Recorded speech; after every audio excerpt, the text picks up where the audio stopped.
Hai, selamat datang di konten pertamaku. Perkenalkan, namaku Sri Valentina. Dan gak usah berlama-lama, aku di sini mau ceritain apa yang, aduh obeng, apa yang aku rasain dan aku dapetin dari buku Filosofi Teras ini. Sekilas dulu aja, Filosofi Teras ini ditulis oleh Mas Henry Manampiring dan dia pertama kali dicetak tahun 2018. Aku ini udah punya cetakan bukunya yang ke 68. Gila, keren banget gak sih? Jadi sebelum baca buku ini tuh aku udah sering banget lihat covernya tuh seliweran di mana-mana, lihat ulasannya di mana-mana. Cuma aku baru sempet baca bukunya tuh di Januari 2025 kemarin. Aku senang banget dan bersyukur banget membuka tahun ini dengan membaca buku yang insightful seperti Filosofi Teras ini. Karena ini konten pertamaku, aku masih belum terbiasa ngomong depan kamera, jadi aku masih pakai prompt di sini yang aku sembunyiin.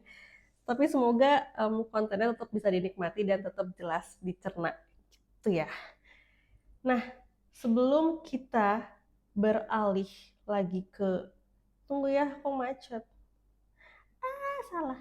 Nah, Sebelum kita beralih ke lanjutnya, sebelum kita selanjutnya apa sih sebelum kita lanjut ke konten? sebelum kita lanjut ke intisari pembahasan, aku mau cerita dulu sedikit. Jadi, 2300 tahun yang lalu ada seorang pedagang namanya Zeno. Nah, pas lagi dia berlayar, kapalnya tuh karam. Hingga akhirnya dia pun terombang-ambing dan terdampar di satu kota yang asing buat dia yang namanya kota Athena. Alih-alih merasa frustrasi dan putus asa karena kapalnya karam, barang dagangannya hilang semua, Zeno ini tetap melanjutkan hidupnya. Dan karena Zeno senang baca, dia pun berkesempatan untuk belajar sama para filsuf yang ada di kota Athena. Sampai akhirnya dia pun bisa mengajarkan filosofinya sendiri. Nah, si Zeno ini ngajarin filosofinya tuh di Stoa atau tulisannya Stoik. Nah, Stoa itu dalam bahasa Yunani adalah artinya teras yang berpilar. Jadi waktu itu Zeno mengajarkan filosofinya di teras berpilar yang ada di dekat pusat kota Athena. Kalau kata Mas Henry Manampiring, ini mungkin kayak di dekat alun-alun gitu kali ya. Singkat cerita, semakin banyaklah orang yang mendengarkan ajarannya Zeno, sehingga lambat laun orang-orang yang mendengarkan filosofinya si Zeno ini disebut dengan kaum Stoa, atau jadinya anak teras, mungkin temannya anak senja. Nah, seperti itu. Di buku ini ada 13 bab yang dibahas oleh Mas Henry Manampiring dengan cara mengaitkan ide-ide tentang Stoa ini ke study case atau ke kejadian nyata di kehidupan sehari-hari. Ini yang buat aku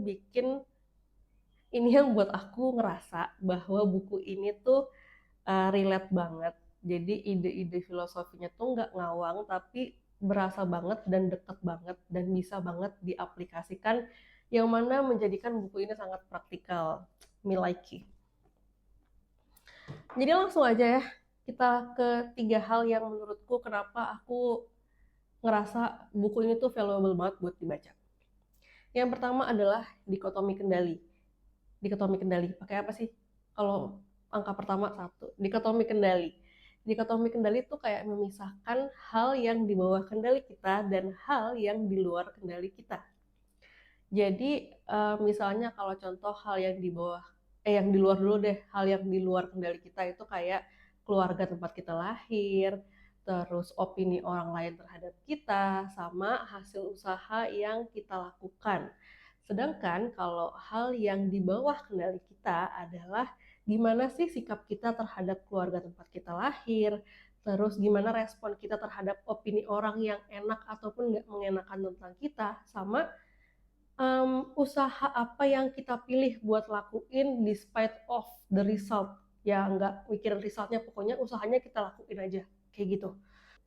Yang aku rasain dalam kontemplasiku ketika membaca tentang dikotomi kendali ini, aku mempraktekannya. Jadi dikotomi kendali ini tuh kayak notif atau warning sign yang muncul kalau aku lagi ngerasa nggak nyaman sama emosiku atau kayak ngerasa abis ngalamin kejadian yang dampaknya nggak enak di diriku. contoh nyata, aku mau jalan ke mall terus naik ojek dan di tengah perjalanan tuh hujan deras sampai basah. Bete kan? Kayak dari rumah tuh kalau aku tahu bakal hujan pasti aku bakalan naik ojek mobil dong, nggak ojek motor. Tapi karena aku ngerasa cuacanya cerah, jadi ya nggak ada kemungkinan hujan, ya aku naik ojek. Tapi ternyata hujan dan bajuku basah. Dan aku bete karena udah dandan, udah siap-siap terus basah gitu kan, kayak ini gimana sih orang mau ke mall kayak gitu loh. Cuman aku memunculkan si dikotomi kendali itu di kepalaku. Lalu aku mikir apakah hujan ini ada di bawah kendaliku? Dan ternyata tidak.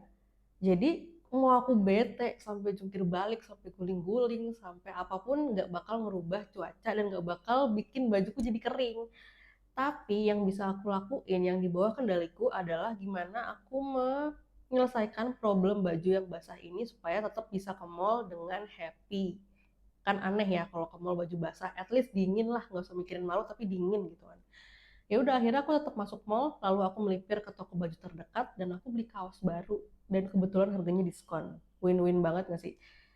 Abis itu aku happy lagi, aku bisa jalan-jalan ke mall dengan baju yang bersih, yang kering, dan aku tetap bisa melakukan yang tadinya aku rencanain, kayak pengen makan, pengen jalan-jalan, pengen lihat-lihat buku, pengen strolling, pengen me time.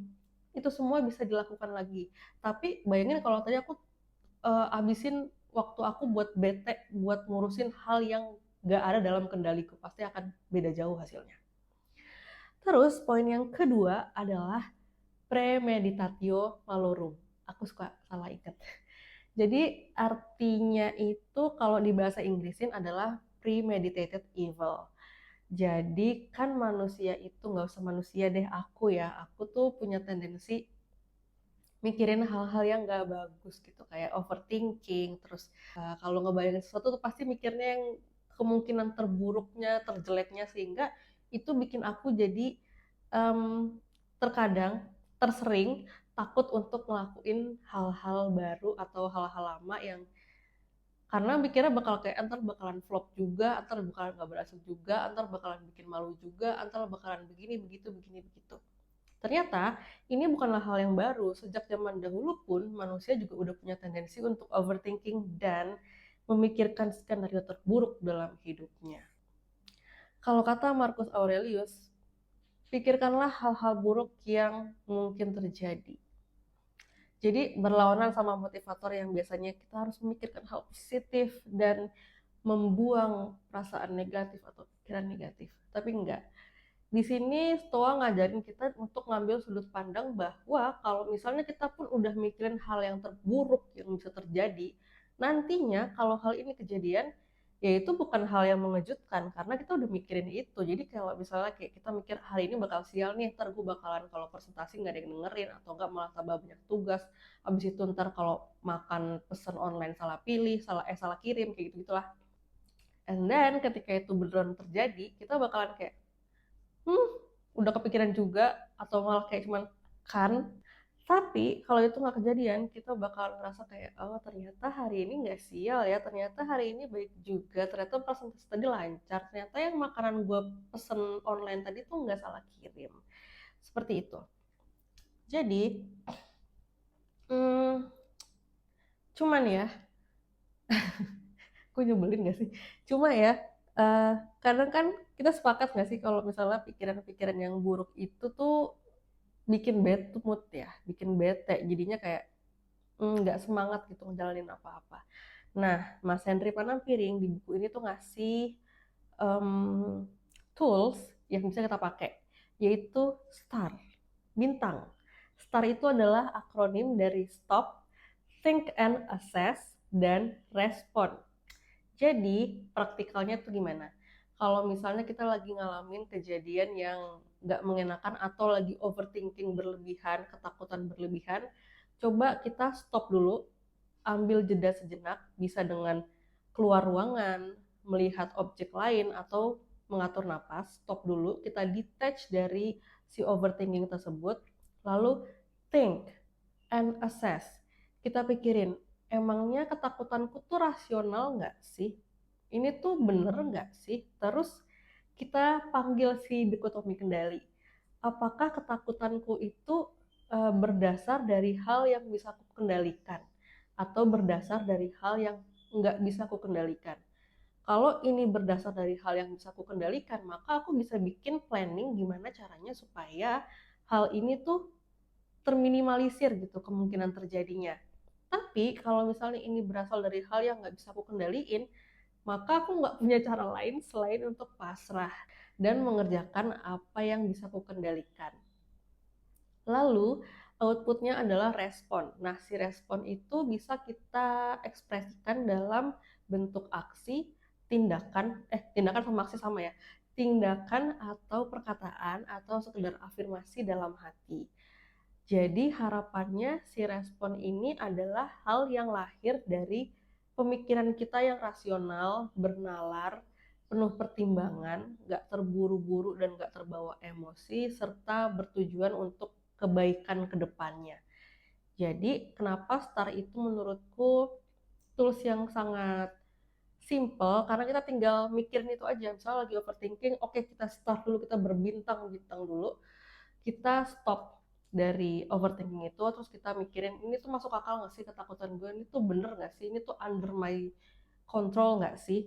Tapi kalau misalnya enggak, ya udah, tinggal mungkin menurutku kita bisa berdoa, kita bisa berserah.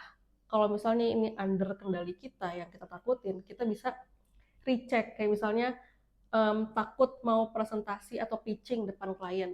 Kalau misalnya hal yang kita takutin itu di luar kendali, kayak misalnya opini klien nanti gimana, ntar klien suka apa enggak, nanti klien itu bakal mau nerima ide apa enggak, itu di luar kendali. Tapi yang under kendali kita adalah gimana aku bisa pitching yang bagus, gimana aku bisa nyiapin presentasi yang menarik, gimana aku bisa ngasih bukan clickbait, kayak um, apa sih bahasanya, bahasa pemasaran yang enak diterima dan sesuai dengan komunikasi atau gaya bahasanya klien. Seperti itu. Lalu yang ketiga, jadi yang ketiga ini adalah bukan rangkuman, kayak jembatan dari bab 3 dan bab 10. Bab 3 itu ngebahas manusia itu menurut Stoa baiknya hidup selaras dengan alam. Jadi selaras dengan alam itu, alam yang dimaksudkan di sini adalah nature, bahwa nature-nya manusia itu adalah makhluk yang memiliki nalar, rasionalitas, akal sehat, dan hidup untuk virtue atau berkeutamaan, untuk yang kebaikan untuk semuanya. Nggak cuma itu, keselarasan dengan alam artinya juga kita memiliki keterkaitan dengan peristiwa masa lalu, peristiwa masa sekarang, dan peristiwa yang akan datang. Artinya, jadi Stoa itu memandang bahwa semua kejadian yang terjadi itu kayak jaring yang saling berkaitan, kayak gitu loh. Terus kalau katanya siapa ya? Tunggu dulu ya, aku nyontek. Katanya Marcus Aurelius, dia berkata bahwa kita datang ke dunia ini demi satu sama lain. Kata demi satu sama lain itu berarti menurutku ada keterkaitan antara aku dan kamu, kamu dan aku, kita dan semuanya. Seperti itu. Terus di bab 10-nya itu filosofi teras membahas tentang kosmopolitan. Kalau ingat kosmopolitan tuh aku ingatnya majalah fashion zaman dulu ya, yang aku tuh suka baca tapi ngumpet-ngumpet di toko buku atau enggak di minimarket, karena dulu tuh tabungannya belum cukup buat beli itu, cukupnya cuman buat beli komik. Aku memprioritaskan beli komik daripada kosmopolitan gitu kan. Jadi kosmopolitan ini awalnya tuh berasal dari kata cosmopolites, yang artinya the citizen of the world atau warga dunia, seperti itu. Nah, esensi dari warga dunia ini menurut Heracles itu, dia bilang seharusnya cinta kasih kita itu meluas dari mungkin cinta kasih ke pasangan, terus ke keluarga inti, terus meluas lagi ke tetangga, meluas lagi ke warga desa, meluas lagi ke warga provinsi, warga negara, sampai warga dunia dan seluruh isi semesta ini. Gak cuma manusia aja. Nah, kalau mau menyambungkan dari keselarasan manusia dengan alam dan kita sebagai warga dunia, maka ini aku harus nyontek ya, karena kalau salah lucu ini mah. Berarti permasalahan segelintir orang yang mungkin ada jauh di sana itu juga sebenarnya adalah masalah kita juga, ada keterkaitannya. Dan kebahagiaan segelintir orang yang di sana juga perayaan kita bersama sebagai warga dunia. Maka menurutku akan sangat bijak, akan sangat baik jika kita sebagai manusia hidup mengedepankan rasionalitas, nalar, akal sehat, yang mana itu adalah fitrahnya manusia yang diturunkan, yang mungkin makhluk lain nggak punya sense of rasionalitas itu, tapi kita punya, dan kita menggunakannya untuk kebaikan sesama manusia, kebaikan alam ini, kebaikan seluruh alam semesta ini. Cuman kadang-kadang konsep dikotomi kendali itu jadi kayak tempat ngeles, karena kadang kita mikir kan banjir di provinsi A yang beda sama kita mah bukan urusan kita, nggak nyambung, jauh gitu. Terus kalau ada stunting atau busung lapar di tempat lain ya nggak ada ngaruhnya sama kita. But that's not the point. Dikotomi kendali juga mengedepankan tentang apa yang bisa kita kendalikan dan apa yang tidak. Memang banjir di provinsi A di luar kendali kita, atau stunting di provinsi B di luar kendali kita. Tapi gimana kita mensiasati bahwa kita tuh bisa mengolah sampah dengan baik supaya nggak harus dibuang ke kali, memanfaatkan sisa sampah untuk kompos misalnya, atau untuk makan ternak, terus menggunakan sumber daya makanan secukupnya, jadi sampahnya juga nggak banyak yang kebuang. Kalau misalnya makanannya habis semua yang kita makan, kita nggak harus buang banyak sisa makanan, seperti itu.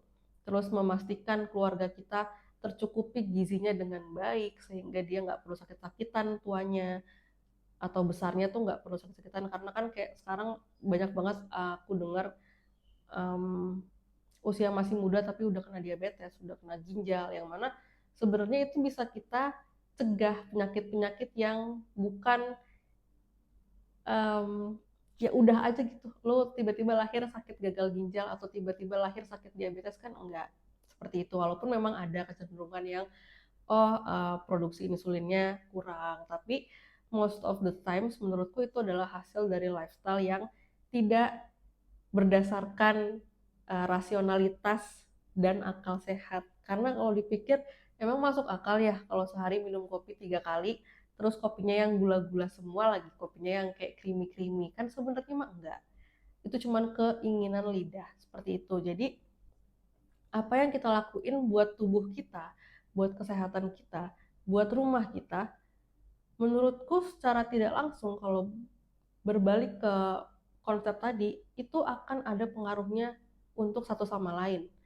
Entah dengan kita sehat, berarti kita juga jadinya bisa lebih punya resource untuk bantu orang. Dengan rumah kita bersih, mungkin juga orang jadi lebih termotivasi untuk ikut bersih juga, atau jadinya kita lagi jadi lebih imun terhadap penyakit karena rumahnya bersih, jadinya nggak banyak kena penyakit yang berasal dari lingkungan yang kotor, seperti itu. Menurutku itu penting banget, dan intisari bahwa sekecil apapun yang kita lakukan selama itu berasal dari buah pemikiran rasionalitas, nalar, dan akal sehat yang bertujuan untuk kebaikan, itu akan memberikan dampak yang baik, dan nggak usah mikirin dampak ke hal besarnya, at least dampak buat diri sendiri sudah baik, sehingga semoga keterkaitan kita dengan orang lain juga akan memberikan manfaat yang baik, terlepas dari kita langsung merasakan manfaatnya atau enggak. Akhir kata, kesimpulannya menurutku buku ini sangat-sangat menarik dan sangat-sangat praktikal. Jadi kalau misalnya kalian merasa malas baca buku filosofi karena kayak takut ngawang, takut jadinya pikirannya aneh-aneh, enggak banget.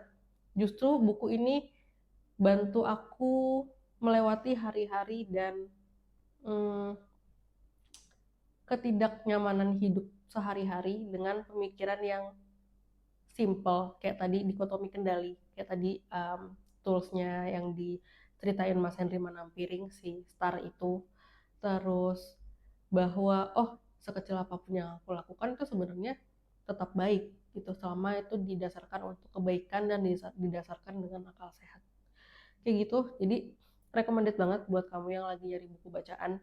Buku ini sangat memberikan dampak positif untuk aku, untuk pola pikirku, dan buku ini berhasil bikin aku tertarik untuk baca buku lainnya tentang Stoa. Dan aku rasa Mas Henry Manampiring sudah menghadirkan, meramu, menulis buku yang sangat menarik untuk menjadi pembuka yang manis buat kita yang lagi penasaran sama Stoa, ataupun yang tadinya nggak penasaran jadi lebih penasaran. Jadi I think you did a good job untuk mempromosikan si ajarannya Zeno. Jadi Mas Henry Manampiring ini sudah menjadi perpanjangan teras, dari teras Zeno di kota Athena ke teras rumah kita. So, akhir kata, sorry kalau kontennya ini kayak belepotan atau terlihat noob sekali karena memang baru banget, tapi semoga bisa tetap dinikmati, bisa tetap diambil baik-baiknya, dan semoga tidak kapok menonton aku. Itu aja, semoga konten ini bermanfaat dan sampai jumpa di konten selanjutnya. Have a nice day.